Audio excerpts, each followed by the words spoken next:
Now in Elden Ring Nightreign, the main things you're going to be doing is going out hunting the biggest monsters and foes that you can find by going out on expeditions and trying to defeat all of the bosses, finally making it to the Night 3 boss, when you're going to hopefully take them down in order to grab yourself some nice goodies. The other main thing you'll be after though is going to be your relics. Relics in this game is going to be a really big part of your build, kind of the only bit that you can guarantee will affect your character, because obviously when you're in your expeditions a whole bunch of it is going to be RNG, so these relics can really help you out to get a powerful build together before you've even set foot in Limfeld. However, whereas you might think this is an easy task and you're going to gear up really nicely, the relics are actually very hit and miss, and I would say they need a bit of a tweaking further in the future, because trying to get a whole bunch of these ready and perfected for your build can be a very difficult task indeed. Now for this video I'm not going to be going over character specific relics or boss relics, more so I'll be focusing on the actual modifiers themselves in order to show you which ones are the best ones for improving your damage and survivability, and what ones you should be focusing on to help you when you're out on your expeditions. So the first ones we're going to be going over for the relics is going to be your stackable modifiers. These are going to be ones that you can put into your build, and obviously you're going to have 3 slots available, and if this comes up several times on different relics, you can put these on and make you even stronger because they're all going to tally up. As a general rule of thumb, these ones are slightly less strong than the relics that you can't stack, but because you can stack them all in your favour and hopefully put them into a few different slots, they can mount up and help you in your build quite nicely. Now the first one I'd recommend, and even though it's not going to be a priority for a few people, Vigor level 1, 2 or 3 is absolutely amazing and can help you very early game as well as late game, especially if you're aiming for a tanky build, because it's going to give you 20 HP per level. So obviously if you had plus 3 you can have 60 HP, it might not sound like much, but like I said, if you've got this across several relics you could manage to get all the way up to 180 if you wanted to. Mind again, if you need to mount up a little bit of your FP, this one isn't crazy to be perfectly honest, but you do get 5 FP per level, so if you're able to pick up plus 3 on a few relics, it might help you to get a little bit of extra FP, perfect for those builds that need to cast a lot of spells or incantations, especially early game. Endurance, exactly the same again, this is going to be your plus 1, 2 or 3, and for this one you can get 2 per level. Not the most amazing one I must admit, but if you can chuck it into your build it might help across several relics, but it wouldn't be one I'd probably go out of my way to get a hold of. Another one that's really nice though, and one I would say is one of the best ones in the game currently, if you start with a stone sword key at the start of your expedition, this is really going to help you to boost your level a little bit, as well as go hand in hand with something we'll be going over a little bit later on that can boost your damage overall for your characters. For the next one of the better ones, and that's going to be your physical attack up, which is going to be your standard version, and then your 1 and then your 2, and this is going to be incrementally increasing by either 3, 4 or 5% attack power. Very similar in its stead is going to be your kind of magic, fire and holy and lightning, so if you're going for your spellcasting or incantations version,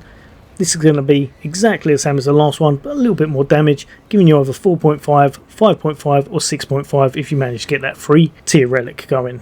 Another really nice one that I think is a bit underrated, is going to be boost your attack power of added affinity attacks, for example things such as your fire and lightning, and this is going to increase your damage by 10%. 10% is actually most times one of the kind of top end damage modifiers, so this one works out absolutely amazing. Another one is going to be your improved initial standard attack, and this is going to give you 13% increased attack power on your first light attack. This works on most chain hits, but it doesn't work on your kind of shield pokes whenever you're picking Guardian, so you can't just light attack over and over again guaranteeing it, but it can work on a few builds, and I believe it also works on Iron Eye, so let me know in the comments if I'm wrong about that one, but I think it does, as well as most of the other characters when they're doing little attack chains. Another one, very Guardian based, this one's going to be improved guard counters, and this one gives around 15% extra damage, and honestly these stack up really powerfully, so if you're able to get a few together it can make your Guardian actually really strong whenever you're doing those kind of retaliate moves after you've been hit on the shield. Next up, and we've got improved certain sorcery or incantation types, and this is going to be 12% damage, but again it is set in stone what type you're going to be going for, so if it's not your starting one it can be a bit of a nuisance and you're going to have to hope you find it within your expeditions.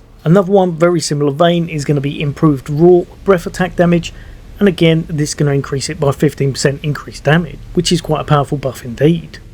One of my favourite ones, just a nice easy go-to, is going to be whenever you can improve your certain weapon type attack power. For example, if it says plus to your great axe, then you're going to get 6% damage increase, nice and easy to your build whenever you're using that weapon type, and it's also going to apply to your Ash of Wars, as long as they're not kind of a ranged variant. Next up, we're going to be taking a look at the best non-stackable modifiers. These ones are slightly more powerful most times and can really help your build to round out if you can get them on some of your relics along with some of the ones we saw beforehand.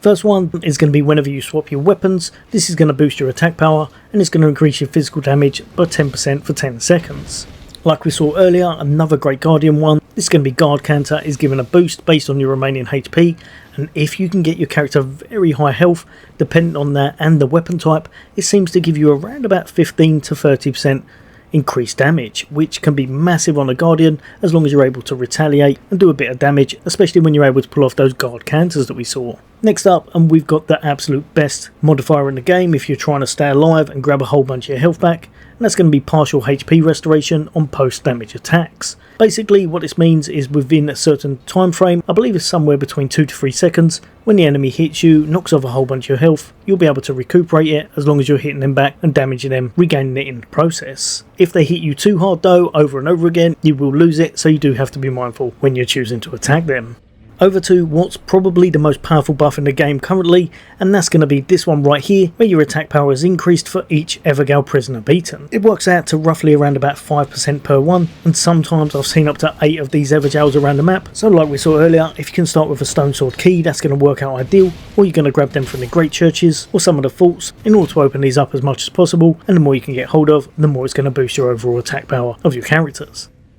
Another great one though is going to be attack power increase after defeating the Night Raider. This is going to give you 7% per invader.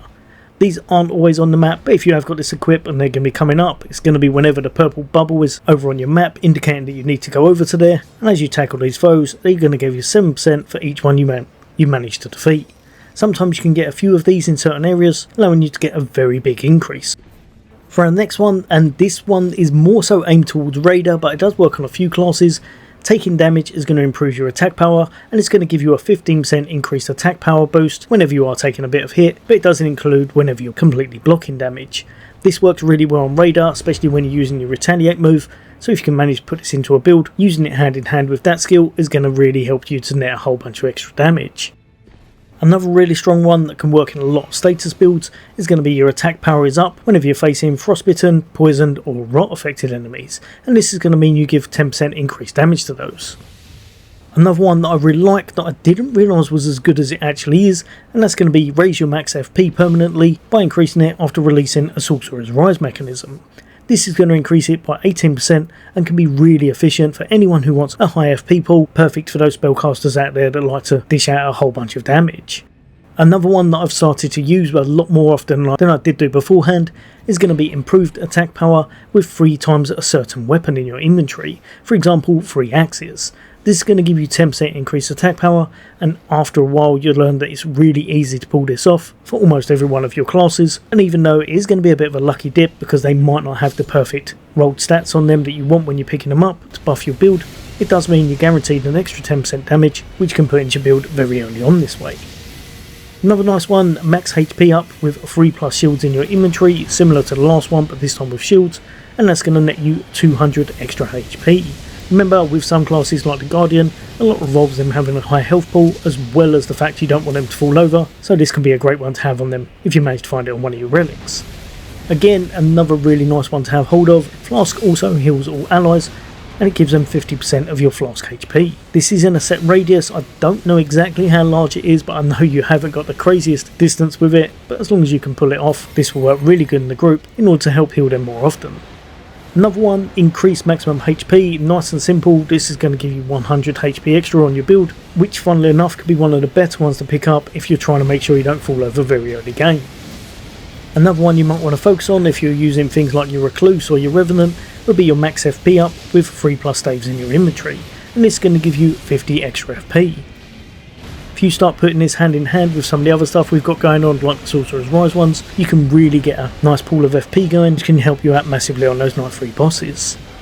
Another good one for negating a bit of damage is going to be improved poise and damage negation when you're knocked back by any damage. This is going to give you 20% damage negation and 8% extra poise, and lasts for around about 30 seconds.